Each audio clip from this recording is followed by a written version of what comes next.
पुणे आणि पिंपरी चिंचवड दोन्ही शहर आज राज्यामध्ये सर्वाधिक वेगाने वाढणारी ही शहरं या उन्हाळ्यामध्ये आपण पाहिलं तुफान तापली होती, जिथे पुणे आणि पिंपरी चिंचवड या दोन्ही शहराचं तापमान साधारण उन्हाळ्यामध्ये एक 36, 37, 38 पर्यंत असतं.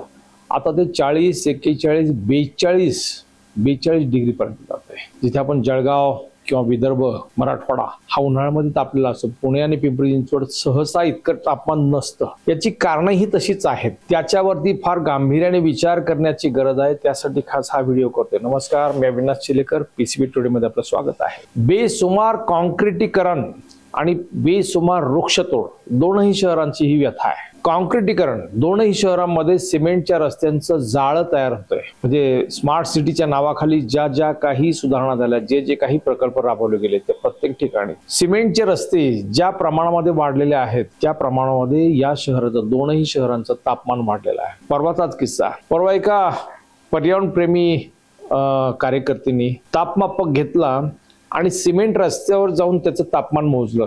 भर उन्हाच्या वेळेस, तो थोडक्यात दुपारी 12च्या सुमारास, त्यावेळेस 42 ते 44 डिग्री पर्यंत ते तापमान होतं. तिथूनच फक्त रस्त्याच्या कडे असलेल्या एका झाडाच्या खाली उभी राहिली आणि तिथं तापमान घेतलं, ते 36 डिग्री होतं. किती फरक! झाडामध्ये सावलीमधलं तापमान हे फक्त 36 डिग्री पर्यंत आणि सिमेंट रस्त्यावरती उभं राहून घेतलेलं तापमान हे 42 डिग्रीचं. दोनही शहरांची व्यथा आहे. आणि दोन्ही शहरांमध्ये ज्या पद्धतीने सिमेंटचं, कॉन्क्रीटचं जंगल उभं राहतंय त्याचा परिणाम हा झालेला आहे. सूर्य आग ओकतोय आणि दोन्ही शहर अशी तापतायत. त्याची कारणं ही केवळ वृक्षतोड आणि सिमेंटचं जंगल. आज 30 मजली, 40 मजली, आता 72 मजली इमारतींना परवानगी दिलेली आहे. सगळ्या इमारती हा कुठेही विटेचा वापर नाही, मातीची वीट वापरणं बंद झालेलं आहे.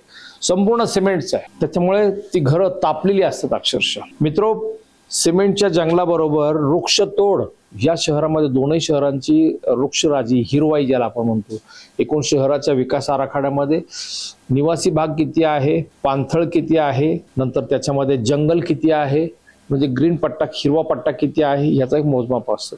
पुणे पिंपरी चिंचवडचा हा ग्रीन पट्टा, हिरवा पट्टा हा 30 ते 33% आसपास, जो राष्ट्रीय पातळीवरती वनीकरणाचा एक अधिकृत निकष आहे, त्याच्यामध्ये 33% वनीकरण साधारण हिरवाई असावी असा एक अंदाज आहे. पण 30 ते 33% असल्याचे सांगितलं जात होतं. प्रत्यक्षामध्ये तशी परिस्थिती नाही आहे. पुणे आणि पिंपरी चिंचवड या दोनही शहरांमध्ये जे डेव्हलपमेंट झालेले, जो विकास झालेला आहे, त्या विकासाच्या नावाखाली जी बेसुमार वृक्षतोड झालेली आहे, त्याचा परिणाम दोनही शहरांमध्ये आज वृक्षराजी, ज्याला हिरवाई म्हणतात आपण, ती जवळपास फक्त 5 ते 6% आहे.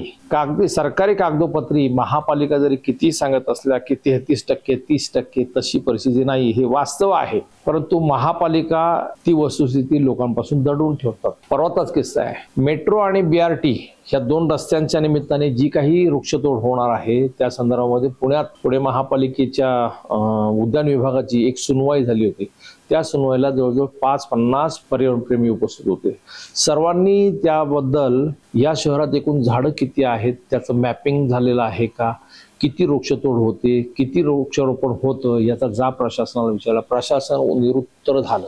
वृक्षगणना नाही, वृक्षारोपण किती होती, किती झाडं जगतात, वृक्षतोड किती होती याचाही डेटा नाही. त्या संदर्भामध्ये सर्व पर्यावरणप्रेमींनी प्रशासनाला अक्षरशः धारेवरती धरलं, सळो की पळ करून सोडलं. त्या प्रशासकीय अधिकाऱ्याला निमित्त काढून तिथून पळ काढावा लागला.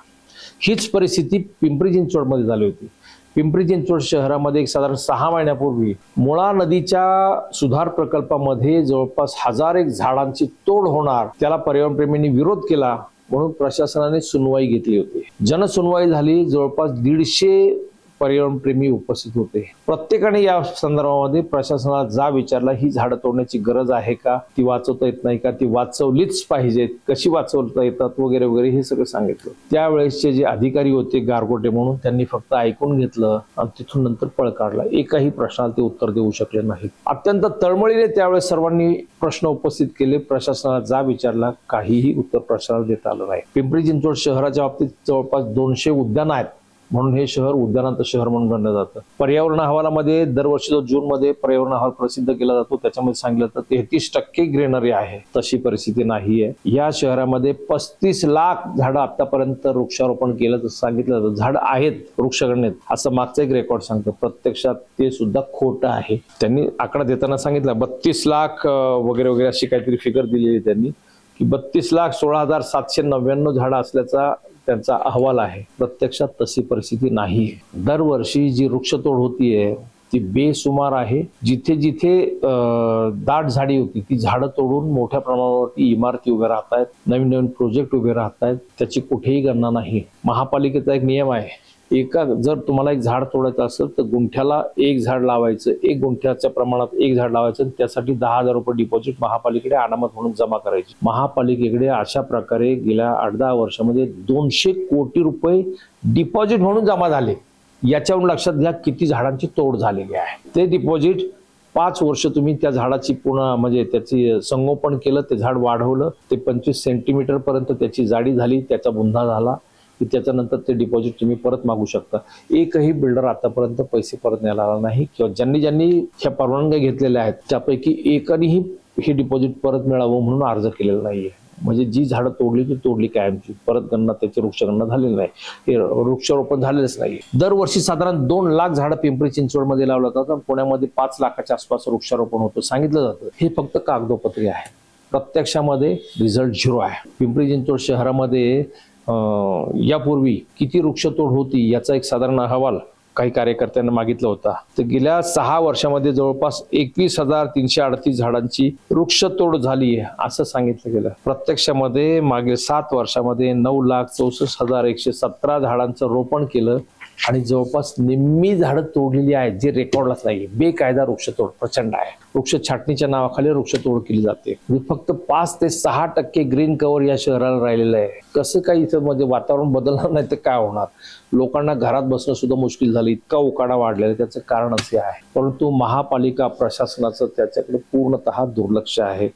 जोपर्यंत पर्यावरण प्रेमी किंवा या शहराचा प्रत्येक नागरिक या बाबतीमध्ये प्रशासनाला जा विचारत नाही तोपर्यंत हे जागेवरती येणार नाही. मागे वृक्षगणना केली असं महापालिकेने सांगितलं 1-2 वर्षापूर्वीची गोष्ट. प्रशासकीय राजवट त्याच्या आधी प्रत्यक्षामध्ये वृक्षगणना एकही झाडाची मोजणी न करता 7 कोटी रुपये बिल एका विदर्भातल्या माजी खासदाराच्या चिरंजीवाच्या कंपनीला अदा केलेला आहे.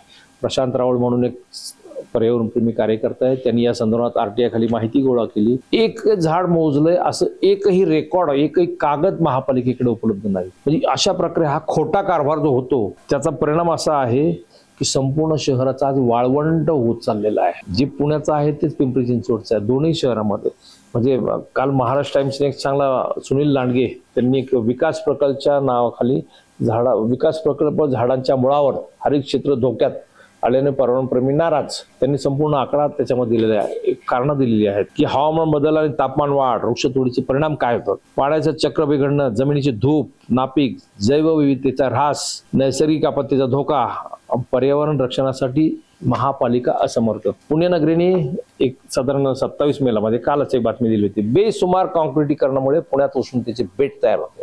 फार सुंदर बातमी आहे. सतीश भालेराव यांनी दिली बातमी. खरंच दोनही शहरातील पर्यावरणप्रेमींनी या बाबतीमध्ये गांभीर्याने घ्यायला पाहिजे. महापालिका प्रशासन त्या बाबतीमध्ये बेफिकीर आहे, त्यांना त्याचा काहीही फरक पडत नाही. पण दोनही शहरांचं पुढचं 25 वर्षाचं भविष्य जर विचारात घेतलं तर या विषयावरती गांभीर्याने विचार करण्याची वेळ आता आलेली आहे. अन्यथा दोनही शहरांचा वाळवंट झाल्याशिवाय राहणार नाही. त्यासाठी खास हा व्हिडिओ केलेला आहे. जनहो, तुम्हाला या विषयावर काय वाटतं जरूर व्यक्त व्हा. धन्यवाद.